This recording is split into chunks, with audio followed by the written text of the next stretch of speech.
The Ghost of Elvis. In the vibrant city of Memphis, Tennessee, stood a humble record store named Vinyl Vibes. Owned by Lucy, a young woman with a fiery passion for music, the store was a sanctuary for old souls who cherished classic tunes. The walls were lined with records spanning decades, but one section was always illuminated a tad brighter than the rest, the Elvis Presley corner.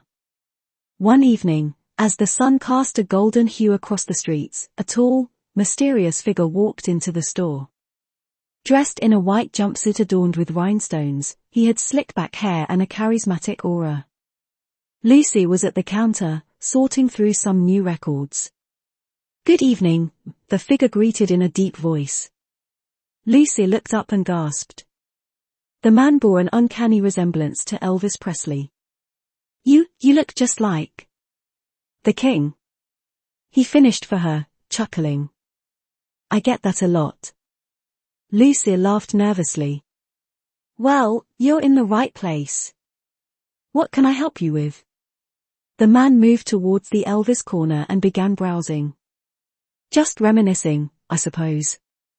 Lucy curiously watched him as he hummed along to some tracks, occasionally busting a move or two. The atmosphere in the shop changed, as if charged with some kind of electric energy. After a while, the man approached the counter with an old vinyl. "I'd like to buy this," he said. Lucy recognized it immediately. It was a rare first edition of Elvis's debut album. "This is a special one. Not many in circulation anymore," she remarked, trying to keep her voice steady. The man smiled. "It brings back memories." "How much is it?" Lucy hesitated. "For you?" "On the house." He chuckled again, very kind. As he prepared to leave, Lucy mustered the courage to ask, "Are you him?" The man winked. "Who knows? Maybe I'm just a ghost, wandering the world, keeping the rock and roll spirit alive." With that, he left the store, leaving behind an air of mystery. News of the Elvis sighting at Vinyl Vibes spread throughout Memphis. People from all over came to visit, hoping to catch a glimpse of the legend. Lucy never saw the man again, but his visit had turned her store into a landmark. Years later, Lucy still recounted the tale of the evening Elvis or his ghost walked into her store. Whether it was a clever impersonator or something more mystical, Lucy never knew. But one thing was certain, in that magical moment, the King had truly come alive in Vinyl Vibes. Chocolate cake. Eleanor, a retired teacher, lived in a small, picturesque town called Green Meadows. Widowed and childless, she filled her days with hobbies like gardening, knitting, and baking. Her specialty? A delectable, moist chocolate cake. Every child in the town had tasted her cake at least once, and they often said it was magical. On the eve of her 70th birthday, Eleanor decided to bake her famed chocolate cake. But this time, she wanted it to be extra special. As she mixed the batter, she whispered her deepest wish into it, a wish to relive one day from her past. That night, after enjoying a slice of her birthday cake, Eleanor went to bed. But when she awoke, she wasn't in her cozy room. Instead, she found herself in a classroom, surrounded by familiar young faces. It was her first day as a teacher, nearly 50 years ago. Eleanor was stunned but quickly adapted. She remembered the lessons she had planned that day, the nerves she had felt, and the hopes she had harbored for her students. As the day went on, she connected with her students, imparting wisdom and sharing laughs.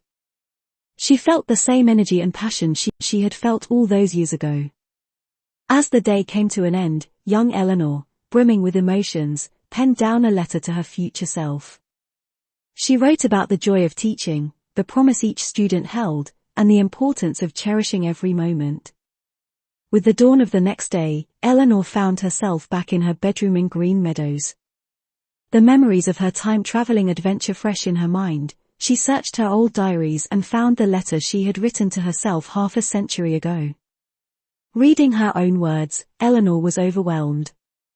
The magic wasn't in the chocolate cake, it was in the life she had lived, the students she had taught, and the memories she had created.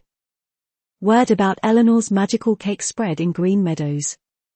Whether it was out of belief in the cake's powers or just to humor the old teacher, people started visiting Eleanor to hear her story and have a piece of the famed chocolate cake. And while not everyone traveled back in time, they did leave with full hearts and a reminder to savor life's moments and cherish the memories they create. Suspicious Man. In the quaint town of Maplewood, a close-knit community where everyone knew everyone else, life was peaceful. Gossips swirled occasionally at the local diner or during Sunday Mass, but nothing ever remained a mystery for long. However, that peace was disrupted when a mysterious man moved into the vacant house at the end of Maple Street. Mr. Harrison, as he introduced himself, was tall, with sharp features and always wore dark sunglasses, even on cloudy days. He rarely spoke to anyone and often returned home late at night. The town's gossip mill went into overdrive. Was he a spy? A fugitive? Or perhaps someone in witness protection? Liam, a 15-year-old with a curious mind and an adventurous spirit, decided to investigate.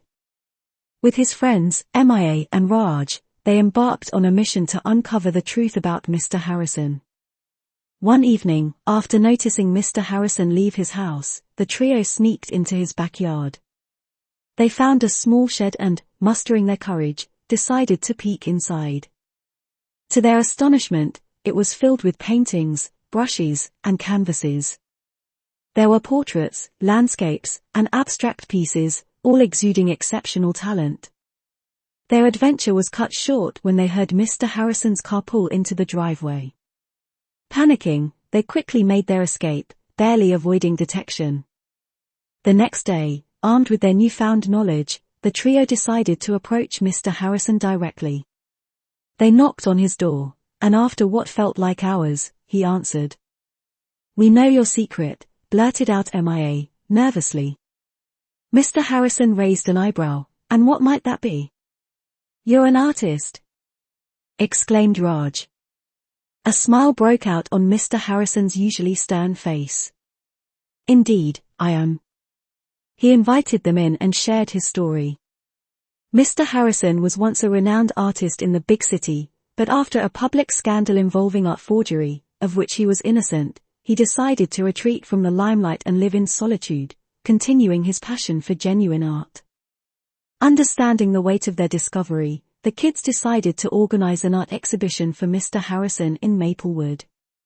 The event was a huge success. The townspeople were captivated by his work and the man behind the art. Mr. Harrison's reputation was not only restored but elevated, all thanks to the trio's curiosity and determination. The story of the suspicious man became a testament to Maplewood's spirit, proving that sometimes, appearances can be deceiving, and the truth is often more beautiful than rumors. A silent town.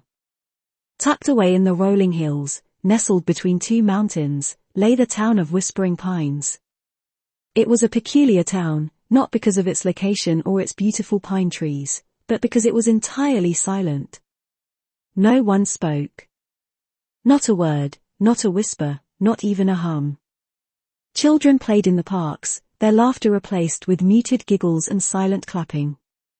Schools had no bells, and the teacher communicated with gestures and written instructions.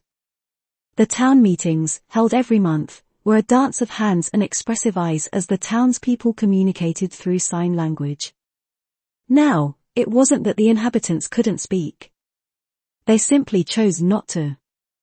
Legend had it that centuries ago, a seer had lived among them. She prophesied that if the town remained silent for 7 generations, it would be blessed with unimaginable peace and prosperity.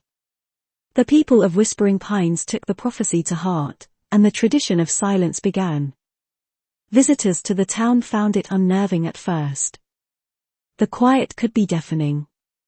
But soon, they realized that silence had its own language.